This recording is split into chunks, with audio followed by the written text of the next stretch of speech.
Oi, muito bem-vindo você que nos acompanha no canal Chanel Pensador. Aqui procuramos entender um pouco mais da Bíblia de capa a capa. Nosso lema é pensar nas coisas do alto. O tema de hoje é sobre a medicina dos tempos bíblicos. Como era a medicina nos tempos bíblicos? Nesse vídeo nós vamos entender como eram as práticas medicinais naqueles tempos. O povo de Israel sempre acreditou que Deus era responsável pela saúde, também pela doença.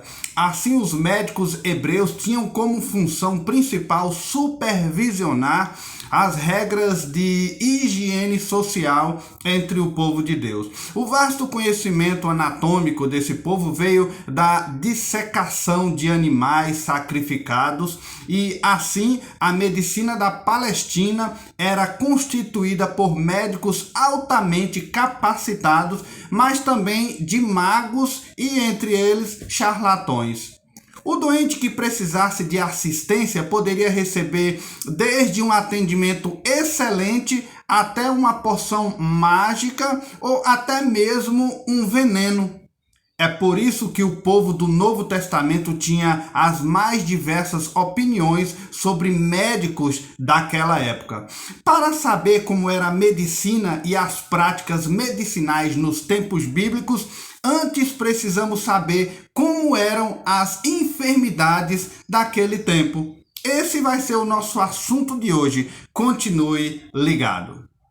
Antes de mais nada, eu convido a você que ainda não se inscreveu em nosso canal Chanel Pensador, se inscreva e logo em seguida deixe lá o seu joinha. Você pode também compartilhar esse vídeo, nos seus grupos com seus amigos e familiares, e fazer parte, desse grupo de estudo da palavra de Deus, ok? Seja muito bem-vindo ao canal Chanel Pensador. Pois bem, queridos, como era a medicina nos tempos bíblicos? Naquela época, existia um alto índice de enfermidades absurda e desafiadora. Quem desejasse praticar a medicina teria muitas oportunidades, pois doentes naquela época não faltava. Vemos Jesus constantemente assediado por uma multidão de paralíticos, aleijados, cegos, enfermos, pessoas com distúrbios mentais, outros problemas tão sérios, os quais a Bíblia descreve naquela época em que Jesus andava entre o povo. Muitas dessas enfermidades eram incuráveis, altamente contagiosas. Sempre que Jesus chegava a uma cidade, o povo do lugar lhe trazia os familiares e amigos doentes, e você pode ver registrado isso, por exemplo, no Evangelho de Marcos, no capítulo 6, versículo 56, que diz exatamente isso. Era o grito de socorro de uma população que padecia de graves sofrimentos físicos. O ministério de cura é apreciado em qualquer era, mas o foi principalmente no primeiro século, onde havia ali uma grande quantidade de enfermos.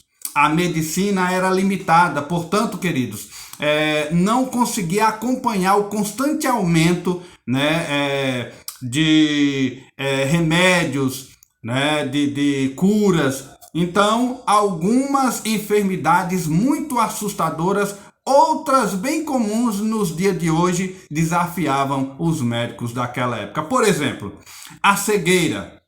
A cegueira, ela é mencionada na Bíblia por 60 vezes, ali no mínimo. Recentemente, Robert Unger, um filósofo e teórico social, que ele é brasileiro, ele é professor da universidade em Harvard, por 2 vezes ele foi ministro-chefe da Secretaria de Assuntos Estratégicos da Presidência da República do Brasil.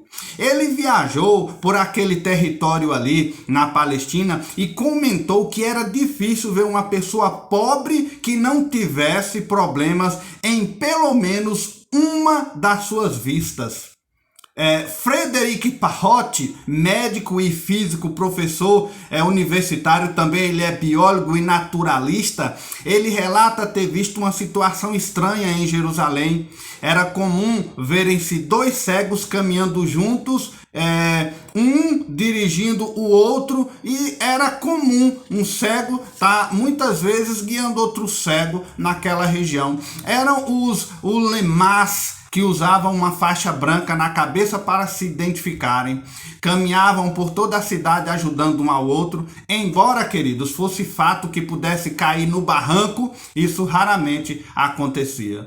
Se já havia essa prática no tempo de Jesus, podemos deduzir que ele estava se referindo aos ulemás, quando fez sua conhecida crítica lá aos fariseus, em Mateus 15, versículo 14, pode um cego guiar outro cego?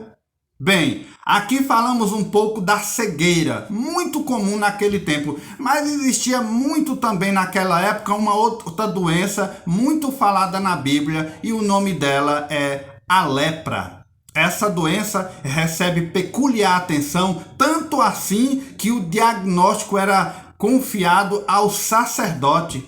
Critérios para tal cura ou uma menção de cura, com certeza eram mencionados pelo sacerdote. Era tumor, pústula, erupção, na qual os pelos se tornavam branco, a parte afetada parece mais afundada na pele, no rosto. Esses relatos podem ser encontrados até no livro de Levítico, no capítulo 13. E então era exigido nesse caso um novo exame após o isolamento por 7 dias. A pessoa era isolada, né, da comunidade, viviam em cavernas ou no deserto ali por 7 dias, e se fosse curado, encontrasse a cura, aí o sacerdote é que ia dar o veredicto final. O diagnóstico da lepra pelo sacerdote do templo não era exatamente um procedimento médico, mas era uma espécie de inspeção sanitária. Nenhum tratamento, mesmo tentativo, era instituído naquela época. O objetivo era rotular o paciente como puro ou impuro. Por ser uma doença contagiosa, ele não podia ficar no meio do povo. E se falando do sacerdote nessa incumbência, então, como eram os médicos daquela época? Porque no caso o sacerdote estava usando uma função de médico, mas não era médico. Como eram os médicos daquela época? Eles aparecem raramente. A primeira menção de médicos na Bíblia ocorre em Gênesis, no capítulo 50, aí nos versículos do 1º ao 3º, mas aí se trata tão somente do embalsamento do patriarca Jacó. Se formos para o livro de Jeremias, há uma metáfora e desanimada alusão aos médicos. É onde se refere ali. E no muito citado caso do rei Asa, portador de uma séria enfermidade dos pés, o paciente morre por ter consultado médicos ao invés de recorrer ao Senhor. Isso está registrado lá no livro de 2ª Crônica, no capítulo 6, versículo 12. Quanto ao status dos médicos nos tempos bíblicos, algumas pessoas o apreciavam e tinham grande respeito por eles. Outras, porém, achavam que eram os piores criminosos da terra, porque muitas vezes eles não curavam e o paciente morria. Por isso, os rabis criaram provérbios a respeito dessa classe. Um desses provérbios era o seguinte: todos os médicos, até os melhores, mereciam o Guiena, que é o inferno. Outros diziam: não vá morar numa cidade governada por um médico. Aí Jesus citou um provérbio muito popular também relacionado com a classe médica. Ele disse lá em Lucas, no capítulo 4, versículo 23, que provavelmente as pessoas lhe diriam: médico, cura-te a ti mesmo. Então, queridos, trata-se de uma atitude negativa de quem se volta para o médico e diz respeito sobre o medicamento, se é bom ou não, se deve aplicá-lo ou não, então que usasse em si mesmo. Outra menção negativa da classe médica no Novo Testamento é a que encontramos registrada no Evangelho de Marcos, no capítulo 5, versículo 26. Ali temos a história de uma mulher que padecia de uma hemorragia e a Bíblia relata que havia 12 anos e os médicos não tinham conseguido curar ela. Diz a Bíblia que ela havia sofrido muito à mão de vários deles, os quais, além de não curá-la, ainda havia levado todo o dinheiro dela. O evangelista Lucas, que também era médico, ele relata o mesmo fato, mas omite essa aparente crítica à classe médica, a qual ele fazia parte. Quanto aos honorários, então, desses médicos, essa questão do pagamento dos serviços médicos sempre foi muito delicada. A Bíblia não traz muito indício sobre isso. Os autores do Talmud, eles manifestam sentimentos contraditórios acerca do assunto. De um lado, condenam esses profissionais por cobrarem excessivamente, mas por outro lado, aconselha o povo a não se utilizar do serviço dos médicos que cobrassem muito pouco. Existia essa controvérsia aí, né, dentro do Talmud. E então, em relação às escolas que formavam estes médicos, nós podemos extrair o que Lucas, né, que é o médico mais conhecido do Novo Testamento, nos traz. Nada sabemos sobre os estudos que fez, né, o evangelista Lucas, nem sobre as práticas da medicina que ele aprendeu. Contudo, temos conhecimento de que ele viajou muito com o apóstolo Paulo, exercendo essa função.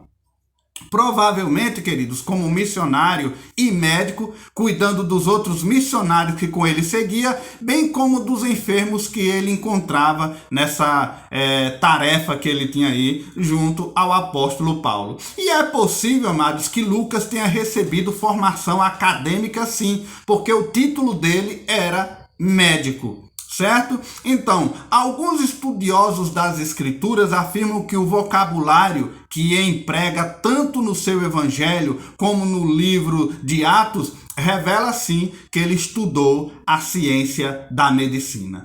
E naquela época já existiam muitas escolas de medicina no Egito. Provavelmente ele tenha, né, participado de alguma dessas. A mais famosa escola de medicina nos tempos bíblicos era a escola de Alexandria, localizada no Egito. Ela foi fundada no ano 300 a.C.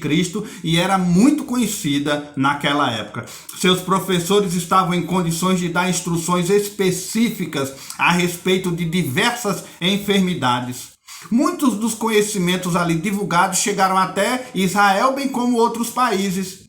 A medicina praticada no Egito era mesclada de superstições e crenças populares. Contudo, muitos desses remédios ainda são utilizados até hoje, porque de lá para cá veio se aprimorando e trabalhando e hoje serve para nós. Isso, porém, por serem bastante práticos, são usados até hoje. Existe um papiro muito famoso que é chamado o Papiro Médico de Edo Smith. Contém muitas informações sobre os conhecimentos médicos do Antigo Egito. Então, a tarefa de medicina dos egípcios tem documentada nesse papiro. Esse documento cita 48 tipos de lesões. Ele indica tratamentos recomendados para 10 males em que se suspeitava ter havido lesões cerebrais. E a arqueologia encontra ali múmias que têm placas de metal na cabeça, né, que foram feitas uma espécie de cirurgia e colocado ali uma placa de aço, coisas assim. As fraturas eram tratadas como um molde de gesso adesivo ou uma placa de aço. Alguns dos esqueletos encontrados em escavações arqueológicas mostram fraturas muito bem tratadas, consolidadas e com essas plaquetas ali.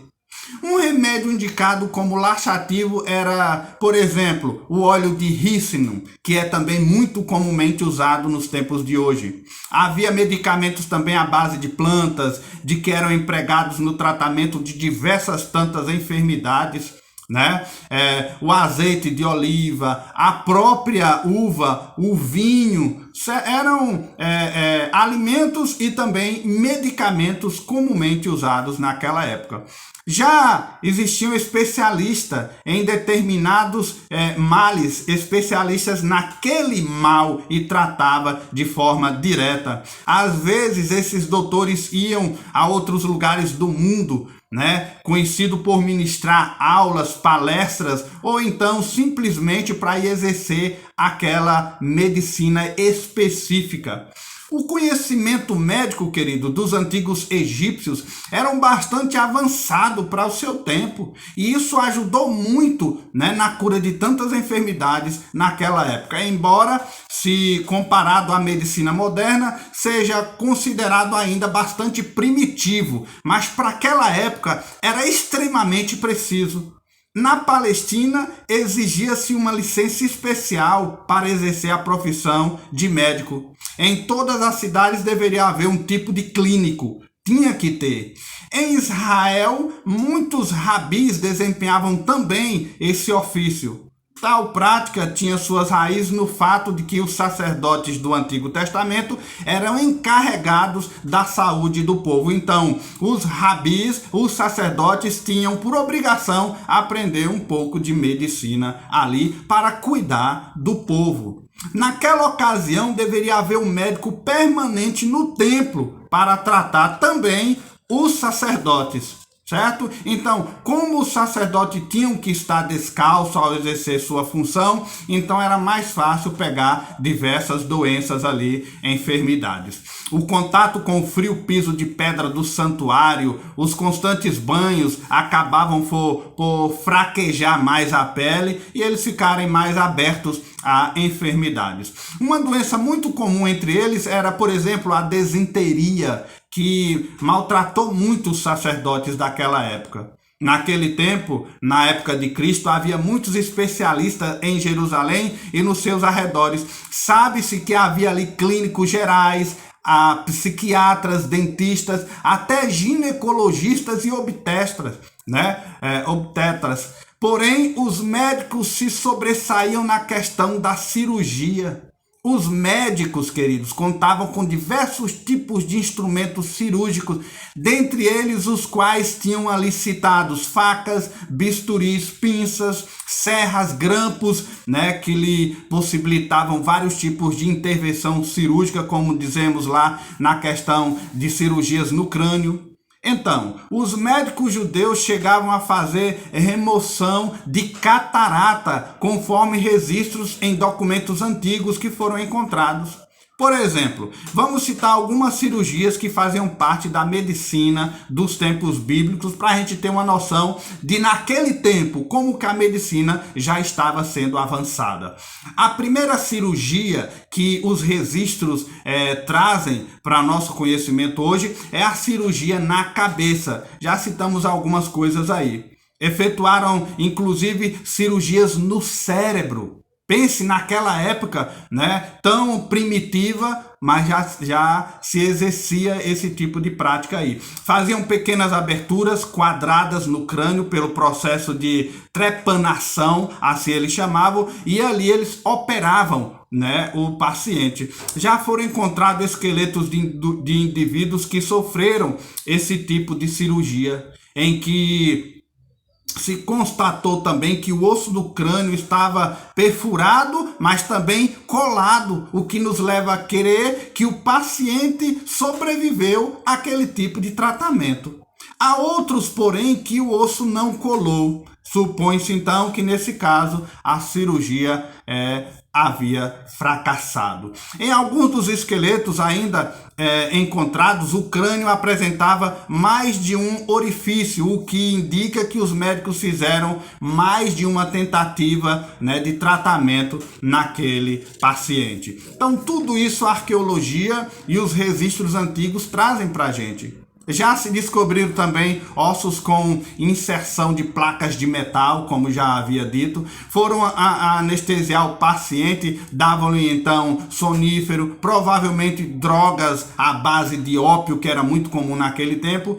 Em seguida, raspava-lhe o cabelo no local a ser operado. A pele era cortada, era afastada e, por fim, o crânio era aberto por uma pequena serra. Certo? Essa operação era feita em doentes que se queixavam de fortes pressões no interior da cabeça e muitos deles eram curados. Há um outro tipo de cirurgia naquele tempo também que era interessante, que era a cirurgia nas pernas. O uso de pernas postiças demonstra que eram feitas amputações. Contudo, alguns rabis proibiam que o portador fizesse uso dela no sábado, também porque a ideia de carregar a prótese constituísse numa forma de trabalho, então não podia andar com a prótese no sábado. Existiam evidências também de que se fizeram cirurgias para remoções de rins. Além de tratamento, os médicos e cirurgiões mais sérios efetuavam essas pesquisas, mas também faziam experimentos, para saberem mais sobre aquele assunto.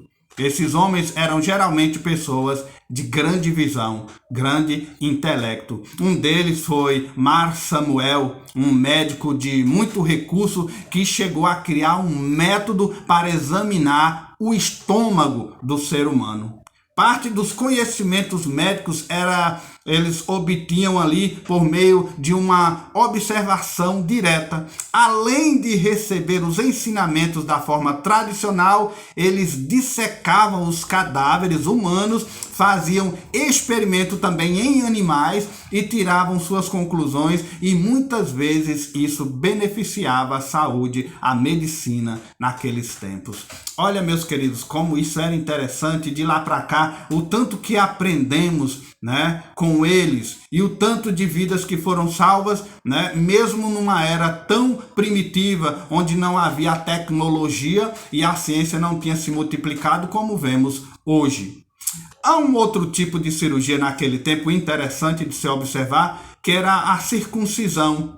Hoje é a cirurgia da fimose. Quando se fala na medicina nos tempos bíblicos, não tem como não mencionar essa cirurgia, que era muito comum em Israel e estava dentro do pacto entre Deus e seu povo. Todos os meninos, ao completar 8 dias de vida, fazia-se essa operação, digamos assim, que consistia na remoção do prepúcio no pênis. No Antigo Testamento, essa cirurgia era feita com uma faca de pedra, que, apesar de dar a ideia de um objeto grosseiro, na verdade podia ser um instrumento de corte afiadíssimo. Nos tempos de Jesus se usava faca já de metal. Em obediência a esse costume, Jesus também foi circuncidado. Está lá registrado no Evangelho de Lucas, no capítulo 1, versículo 59. E a criança tinha que ser circuncidada mesmo que no 8º dia de vida caísse num sábado. Aí a criança tinha que ser circuncidada.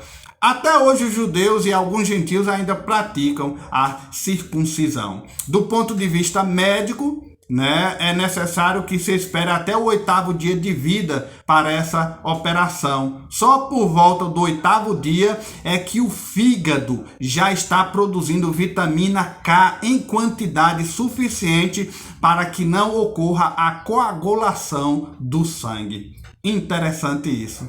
Conforme isso está registrado em Gênesis, no capítulo 17, versículo 12, que diz que só poderiam circuncidar no 8º dia. Aí fica a interrogação: será que os antigos judeus já sabiam disso, sobre a coagulação do sangue? Interessante isso. Se um gentio resolvesse tornar-se judeu, tinha que ser circuncidado. Assim, ele pensava seriamente antes de tomar a decisão de se tornar judeu.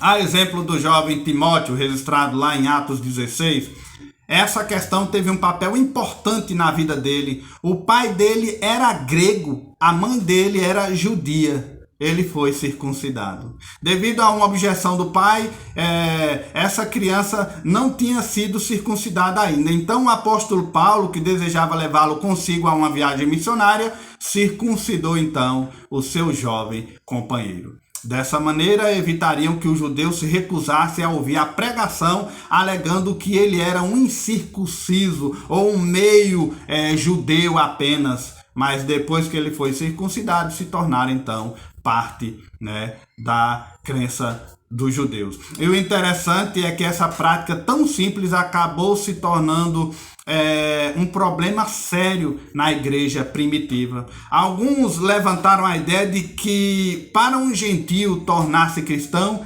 tinha que ser judeu. Aí então começou a diversidade de ideias aí sobre essa questão. E para ser judeu, tinha que ser circuncidado. Mas o Concílio de Jerusalém deliberou que os gentios não precisavam observar as leis judaicas.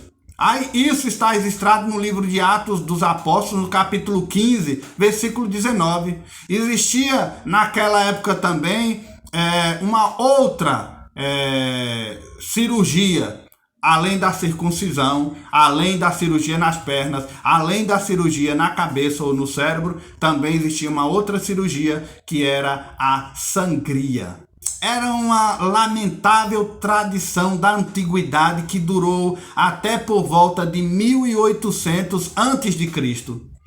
Eles faziam por 2 métodos que eram os mais usados. O primeiro, eles colocavam sanguessuga no corpo do paciente para que chupasse o sangue do paciente e movimentasse o sangue no corpo.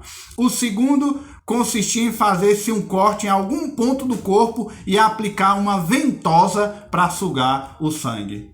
Mas se o médico exagerasse nesse tratamento, isso poderia ocasionar a morte do paciente. Eles faziam esse procedimento porque acreditavam que a enfermidade estava no sangue. Retirando uma parte dele, os médicos eles esperavam inibir o avanço da doença. Eles recomendavam que todas as pessoas com menos de 40 anos se submetessem a uma sangria de 30 em 30 dias.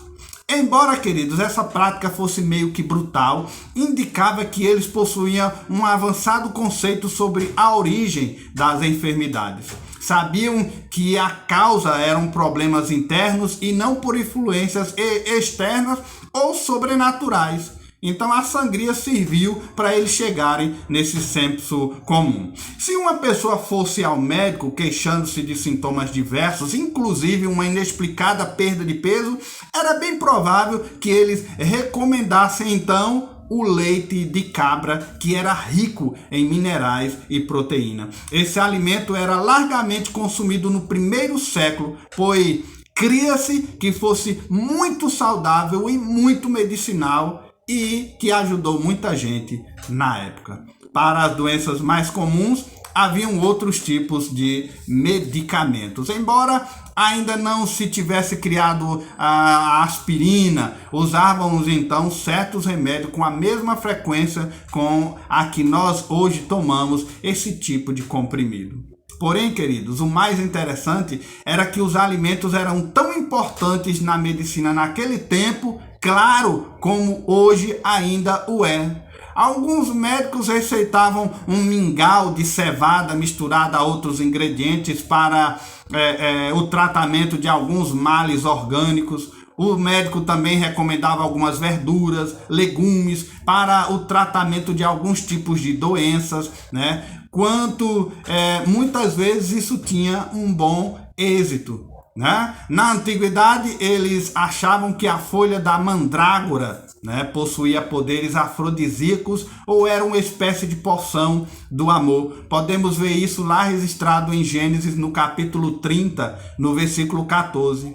Um outro produto que muita gente considerava um bom remédio era um tônico que era feito com mel. Está lá em Provérbios capítulo 16, versículo 24. Eles utilizavam não apenas para dores de garganta, mas também para tratar feridas. E nós sabemos que o mel é medicinal até hoje. né? Acredita-se que o mel absorvia a água das bactérias e dessa forma destruía a enfermidade. Para uma simples dor de estômago, havia inúmeros remédios estranhos como o alecrim, o isopo, a arruda, a erva animal, alguns tipos de palmeira que tinha lá na região. Quem estivesse sofrendo de irregularidade nos batimentos cardíacos poderia ter que ingerir um bom copo de cevada com leite coalhado. Pois é, a alimentação ajudando na medicina daquela época. Os medicamentos tinham procedência das mais variadas naturezas. Enquanto um poderia ter uma fórmula confiável, outro já poderia estar relacionado com processos de magia, de crendice, superstição, como hoje também existe. Por exemplo, um método usado para tratar a febre naquela época: 7 lascas de 7 palmeiras, 7 raspas de madeira, 7 pranchas, 7 pregos de 7 pontes, 7 punhados de cinza, aí ia curar a febre. Superstições. Colocava-se tudo num saquinho, pendurava no pescoço do paciente, em um barbante branco e cria-se, né, que ele ia ser curado por causa disso. Não sabemos se a sogra do apóstolo Pedro teria tentado se curar por esse procedimento mágico. Algumas pessoas se curavam por acreditar nisso, outras não. O próprio apóstolo Paulo, um crente de grande fé, talvez sofresse de uma enfermidade da qual não conseguia curar-se, como podemos ver em 2 Coríntios 12. Trófimo, uma pessoa registrada em 2 Timóteo 4, versículo 20, também esteve tão enfermo, certa vez não pôde viajar com Paulo por causa da sua enfermidade. E Epafrodito, registrado lá em Filipenses 2, versículos de 25 a seguir, ele esteve tão mal que a Bíblia diz que quase ele morreu. A cura divina existia de fato, mas isso não impedia que ainda houvesse doenças, enfermidades e sofrimentos, até mesmo entre o povo de Deus, claro. Paulo teve que se aconselhar Timóteo a que recorresse a remédios caseiros, né? Isso está registrado lá em 1 Timóteo 5:23. O azeite e o vinho foram alimentos que também tiveram sua importância na medicina dos tempos bíblicos, né? O bom samaritano talvez não tivesse conhecimento de medicina, mas a preocupação dele com aquele homem assaltado foi o quê? Ele aplicou óleo e vinho nos ferimentos, está lá registrado em Lucas 10. Embora o óleo tivesse um significado mais cerimonial do que medicinal, o fato é que constitui um dos elementos de cura descrito por Tiago, lá no capítulo 5. Os discípulos de Jesus, por exemplo, realizaram curas milagrosas, nas quais fizeram uso de unção com óleo, né? Como está registrado em Marcos capítulo 6. Outra finalidade do óleo era aliviar o cansaço dos viajantes fatigantes. Certa vez Jesus teria gostado que lhe tivesse ungido a cabeça com óleo, pois ele estava cansado. A Bíblia relata isso no Evangelho de Lucas 7. Alguns óleos e perfumes podiam atingir preços altíssimos. Dependendo das essências, o vinho era também usado demais na medicina dos tempos bíblicos. Quando alguém sentia um mal-estar indefinido, talvez experimentasse tomar vinho na esperança de melhorar o ânimo dele. Aí a gente vê então como a medicina era tão vasta ali em termos de alimentação, de frutas, de óleos, né, naquele tempo. Bem, queridos, aqui falamos só um pouquinho de como era a medicina nos tempos bíblicos. Claro que hoje, como diz a própria Escritura, a ciência se multiplicará, né? A ciência está se multiplicando e é de forma assustadora. Hoje a medicina agrupa conhecimentos da área como biologia, química, física, utilizando esses conceitos para desenvolver e evoluir cada vez mais e ganhar, né, vitória aí contra as enfermidades. A genética, a robótica cresceram na medicina de forma estupenda e está crescendo a cada dia. As tendências para a medicina vão muito além da absorção apenas de conhecimento nas áreas exatas e biológicas. Agora, O foco também é implementar os conceitos de tecnologia e humanização, fazendo com que essa profissão tenha foco em que realmente importa o bem-estar do paciente. Porém, jamais devemos nos esquecer que mesmo num tempo de uma boa medicina, hoje excelentes profissionais, Deus é quem dá a vida, Deus é quem tira a vida, Deus é quem dá a saúde, Deus é quem cura a saúde. Ele permite a enfermidade, ele também tem poder para retirar a enfermidade. Isso a gente não pode passar desapercebido. Deus é o nosso Jeová Rafá, o Deus que cura, o Deus que sara. Então busque esse Deus de todo o seu coração, pois somente ele pode nos curar da pior enfermidade que existe na humanidade, que é a enfermidade da alma. Só Deus pode nos curar com o sangue poderoso de Cristo Jesus vertido na cruz do Calvário. Que Deus te abençoe, que você tenha entendido um pouco aí como era difícil, né, na era medicinal, nos tempos primitivos, e como isso cresceu, mas também como eles eram espertos e inteligentes e curaram muita gente naquele tempo. Pois espero ter contribuído um pouco mais para o seu entendimento dentro dessa área a nível de termos bíblicos. Que Deus te abençoe e eu espero você no nosso próximo vídeo aqui em nosso canal. Que Deus te abençoe.